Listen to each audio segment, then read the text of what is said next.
Semua kata dalam Alkitab adalah firman Allah. Alkitab bukan kata-kata manusia, tapi hasil langsung dari nafas yang keluar dari Allah.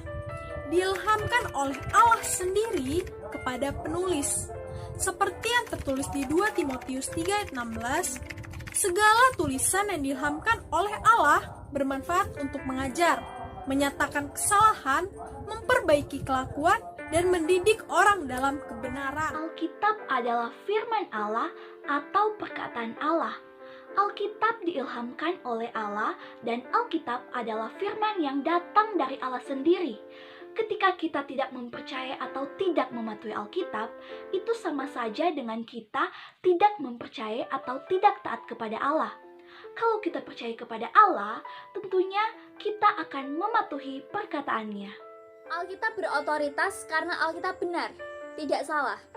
Allah tidak pernah berdusta atau berkata salah atas segala yang Dia ilhamkan. Semua sepenuhnya kebenaran dan tanpa kesalahan di bagian manapun. Alkitab adalah standar kebenaran seperti yang tertulis dalam Yohanes 17 ayat 17. Jika ada fakta yang bertentangan dengan Alkitab, fakta itu palsu, karena Alkitablah sumber kebenaran.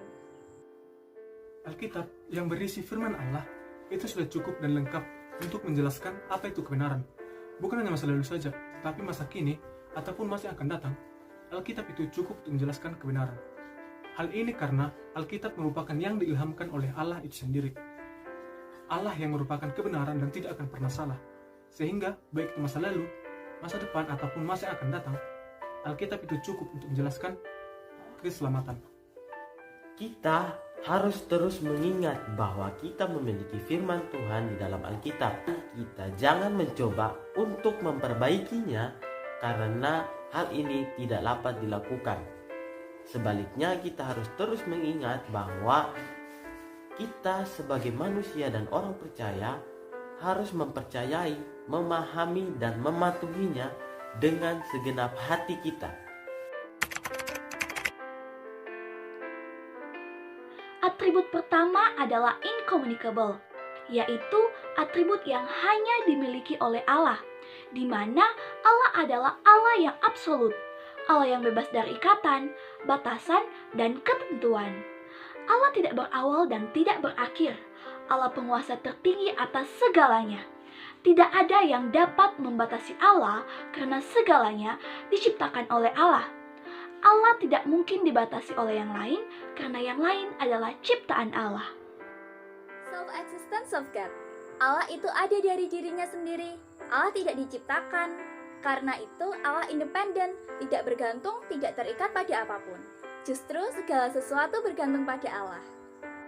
Immutability of God adalah ketidakberubahan Allah. Segala sesuatu berubah, tetapi Allah tidak. Karakter, kebenaran, keputusan, dan rencana Allah tetap. Allah tidak mungkin berubah menjadi lebih baik atau lebih buruk karena Allah mutlak sempurna. Infinity atau Allah yang tidak terbatas, baik dalam ruang atau kemahakuasaan Allah maupun waktu atau kekekalan Allah. Unity, kesatuan Allah. Allah tidak terbagi-bagi menjadi 3 pribadi. Allah bukanlah 3 bagian penyusun dari Allah. Misalnya Allah Bapa tanpa Anak dan Roh Kudus. Bukan satu dari 3 Allah. Tritunggal bukanlah satu pribadi dengan 3 fungsi atau nama atau jabatan yang berbeda. Ketiga pribadi tersebut itu setara. Atribut ini dimiliki oleh Allah dan juga dimiliki oleh manusia, tetapi tidak sempurna dimiliki oleh manusia. Yang pertama yaitu God's being, artinya Allah yang personal, juga Allah yang spiritual. Yang kedua yaitu atribut intelektual.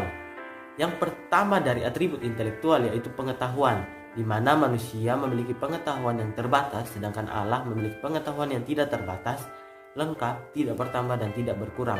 Artinya Allah adalah pribadi yang maha tahu. Atribut moral seperti kebaikan Allah, di mana Allah tidak meninggalkan ciptaannya, melainkan Allah memelihara, menjaga, menolong, serta mengasihi ciptaannya. Yang kedua yaitu kesucian Allah, di mana Allah itu terpisah, dan Allah itu kudus, berbeda jauh dengan manusia yang selalu jatuh ke dalam dosa. Yang ketiga yaitu kebenaran Allah, di mana Allah selalu benar dan tidak pernah salah. Atribut selanjutnya yaitu atribut kedaulatan, di mana Allah berdaulat atas segala yang ada di semesta ini.